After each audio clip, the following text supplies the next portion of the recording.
Movie शुरू होते ही हमें दिखाया जाता है कि जिगसॉ की डेड बॉडी का पोस्टमार्टम चल रहा है, क्योंकि इस कहानी के तीसरे पार्ट में जिगसॉ मारा गया था। डॉक्टर जिगसॉ के अलग अलग बॉडी पार्ट्स को निकालते हैं कि तभी जिगसॉ के स्टोमक से एक टेप मिलती है, और ये वही टेप है जिस पर इस कहानी के पिछले पार्ट 3 में जिगसॉ ने वैक्स डाली हुई थी ताकि वो इसे आसानी से निगल सके। इसी बात की खबर पुलिस को दे दी जाती है और तभी वहाँ पर डिटेक्टिव हाय नफमैन आता है। दरअसल वो टेप उसी के लिए ही थी। यहाँ पर हम देखते हैं कि हाय नफमैन ये सोचने पर मजबूर हो जाता है कि जिगसॉ की डेड बॉडी उसके ठीक सामने पड़ी हुई है, लेकिन फिर भी मरते मरते उसने उसके लिए एक मैसेज छोड़कर चला गया था। उस टेप में जिगसॉ ने हाय नफमैन के लिए यह मैसेज छोड़ा हुआ था कि अब वो भी जिगसॉ का एक पार्ट बन चुका है। यहाँ से सीधा हमें दो आदमियों को दिखाया जाता है जो कि जिगसॉ के ट्रैप में फंसे हुए थे। उनमें से एक के होठों पर स्टेचेस लगाए गए हुए थे और दूसरे वाले के आंखों पर, और ऐसा इसलिए किया गया था ताकि कोई भी एक दूसरे से बातचीत न कर पाए। यहाँ पर हम ये भी देख पाते हैं कि उन दोनों के गले में चेन से बांधा गया हुआ था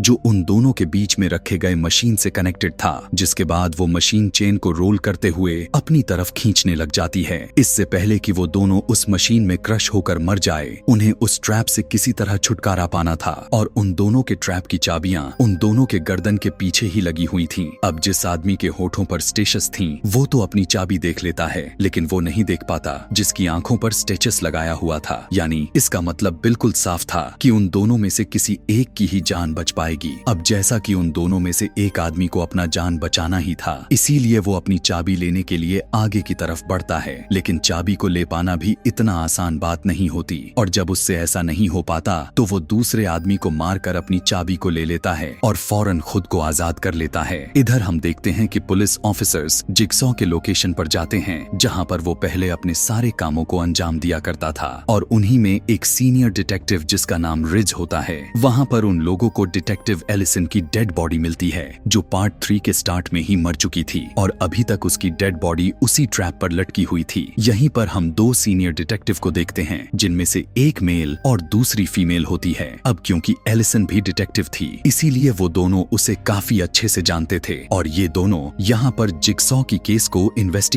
करने के लिए ही आए हुए थे। मेल सीनियर एजेंट काफी समझदार होता है और वो यह समझ जाता है कि ये जिगसॉ और अमांडा का ट्रैप तो बिल्कुल भी नहीं है, क्योंकि इतनी ज्यादा हाइट वाला ट्रैप वो नहीं लगा सकता था। यानी इसका मतलब साफ साफ यह था कि उन दोनों के साथ कोई और भी था जो उनके साथ में ही मिला हुआ था। उसी रात हम देखते हैं कि डिटेक्टिव रीज के घर में सेम उसी तरह से पिग मास्क पहना हुआ पर्सन अटैक कर देता है, और जब वो अपने सेंसेस में जैसे ही आता तो वो देख पाता है कि वो अपने घर के बाथटब में ही पड़ा हुआ है कि तभी जिगसॉ वाली टीवी फिर से चालू हो जाती है। तब डिटेक्टिव रीज को पता चलता है कि अब वो भी जिगसॉ की गेम वाली पार्ट में शामिल हो चुका है, और अब उसे कहा जाता है कि सिर्फ 90 मिनट्स में उसने कैरी और हाय नफमैन, जो कि किसी दूसरे जगह पर जिगसॉ के ट्रैप में फंस चुके थे, और साथ में उसे अपने आप को भी बचाना था, एरिक जो कि अभी भी जिंदा था क्योंकि अमांडा ने उसे मरने के लिए वहां पर छोड़ दिया था, किन जिगसॉ ने उसे बचाकर लगभग 6 महीनों से उसे वहां पर कैद किया हुआ था। अब रीज को उन दोनों को पहुंचने के लिए कुछ जिगसॉ के दिए गए टेस्ट को पास करना होगा। पता चलता है कि उसका पहला टेस्ट उसके घर में ही होता है। वो एक रूम में देखता है कि एक लड़की बड़ी आराम से पिग मास्क पहने हुए चेयर पर बैठी हुई है। रीज देखता है कि उस लड़की के हाथ में एक टेप रिकॉर्डर भी होता है और दीवारों पर सी वॉट आई सी करके लिखा गया था। इसका साफ साफ यही मतलब था कि वो देखो जो मैं देख रहा हूँ, कुछ पहेली जैसा। जैसे ही रीज उसे लेडी के सर से पिग मास्क को हटाता है कि तभी जिगसॉ की मैसेज प्ले हो जाता है। रीज देखता है कि उस लड़की को बेशक हेल्प की जरूरत है, लेकिन उस लड़की की मदद करना रीज का काम तो बिल्कुल भी नहीं था, और रीज के लिए बेहतर होगा कि वो उसे ऐसी ही इसी हालत में छोड़कर नजरअंदाज करके वहां से चला जाए। और उसकी वजह ये भी थी, उस लड़की ने अपने पर्सनल लाइफ में बहुत सारे क्राइम कर रखे थे। अब जिगसॉ रीज को पहले ही हिंट दे चुका था कि वो देखो जो मैं देख रहा हूँ। यहाँ पर हमें रीज के नेचर के बारे में भी पता चलता है कि वो लोगों को सेव करने में काफी पैशन था, और इसी पैशन में उसे चाहे कितनी भी खतरे मोल लेना पड़ जाए, इसीलिए वो इसी दौरान उसी लड़की के पास आता है, और जैसे ही वो उस लड़की का मास्क को हटाता है तो वो डिवाइस अपने आप एक्टिवेट हो जाती है, और देखते ही देखते उस लड़की की स्कल बाहर निकलने लग जाती है। यहाँ पर यह देखकर रीज उसकी जान किसी न किसी तरह से बचा तो लेता है, लेकिन बदले में वो लड़की रिज पर अटैक कर देती है, क्योंकि उसके पास जो टेप रिकॉर्डर था उसमें जिगसॉ ने उसके लिए मैसेज यह छोड़ा हुआ था कि रीज उसे पकड़ने के लिए आ रहा है और अपनी कैद से बचने के लिए उसे रिज को मार देना ही बेहतर होगा। लेकिन अपनी जान को बचने के लिए रिज उसे मार डालता है और अपनी अगली टेस्ट की तरफ बढ़ता है। दूसरी तरफ पुलिस ऑफिसर्स रीज के घर में पहुंच जाते हैं और वहां पर उन सभी लोगों को काफी सारे एविडेंस जैसे विक्टिम का पिक्चर्स के साथ उन्हें रिलीमेंट्स फाइल मिलते हैं और ये काम किसी और का नहीं बल्कि जिगसॉ का ही था, रिज को फंसाने के लिए, ताकि जिगसॉ उनसे बचा रहे। और यहीं पर उन लोगों को उस लड़की की डेड बॉडी मिल जाती है जिसकी थोड़ी देर पहले डेथ हुई थी और वो सभी समझने लगते हैं कि रीज भी जिगसॉ के गेम का पार्ट है। वहीं पर उन लोगों को जिगसॉ के एक्स वाइफ भी मिलती है और ये लोग उससे इंक्वायरी करना शुरू कर देते हैं। इधर रिज जिगसॉ के इंस्ट्रक्शंस को फॉलो करते हुए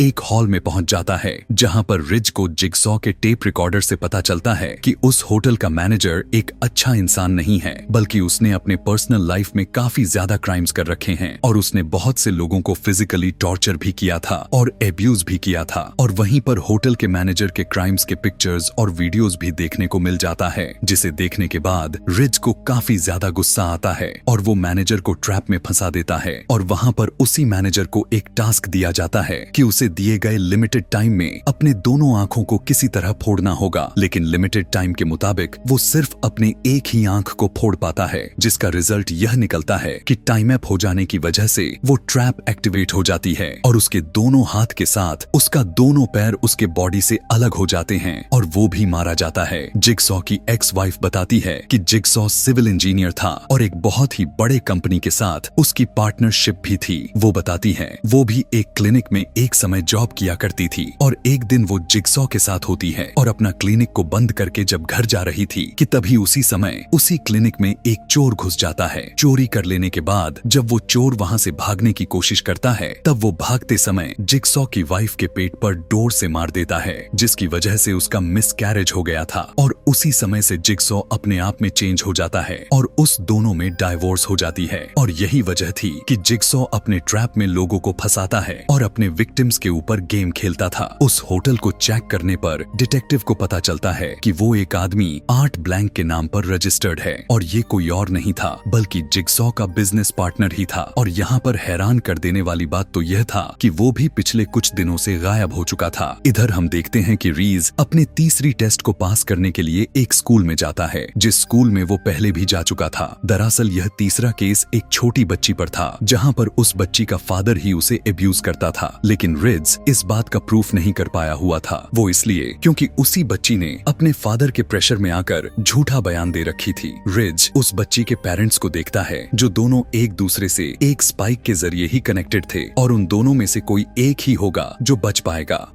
यहाँ पर एक बार फिर से जिगसॉ रीज को वही बात समझाने की कोशिश करने लगता है, सी वॉट आई सी, यानी कि वो फिर पहले की तरह उन लोगों को उनके उसी हालात में छोड़कर आगे की तरफ बढ़ता रहे। लेकिन इस बार वो ऐसा बिल्कुल भी नहीं करने वाला था और वो उस बच्ची की फादर को छोड़कर उसकी माँ को बचा लेता है। इधर डिटेक्टिव्स स्कूल में भी पूछताछ करने के लिए आते हैं और स्कूल के एक रूम में वो बिली यानी जिगसॉ के पपेट को देखते हैं और जैसे ही चेक करने के लिए उसके करीब आते हैं तो उस पपेट का फेस ब्लास्ट हो जाता है जिससे वो फीमेल डिटेक्टिव इंजर्ड हो जाती है। पूछताछ के दौरान जिगसॉ की वाइफ बताती है कि स्ट्रेस होने की वजह से जिगसॉ ने आर्ट ब्लैंक के साथ काम करना बंद कर दिया था और जब जिगसॉ को पता चल जाता है कि वो कैंसर का पेशेंट बन चुका है तो वो सुसाइड करने की कोशिश करता है और वो अपने गाड़ी का एक्सीडेंट कर देता है, लेकिन उसके बावजूद भी वो नहीं मरता और इसी के बाद से ही वो अपना गेम को स्टार्ट कर दिया था और लोगों को अपने ट्रैप में फंसा कर उन्हें बहुत ही दर्दनाक मौत देता था। तब वो सीनियर डिटेक्टिव इन सभी सबूतों को इकट्ठा करके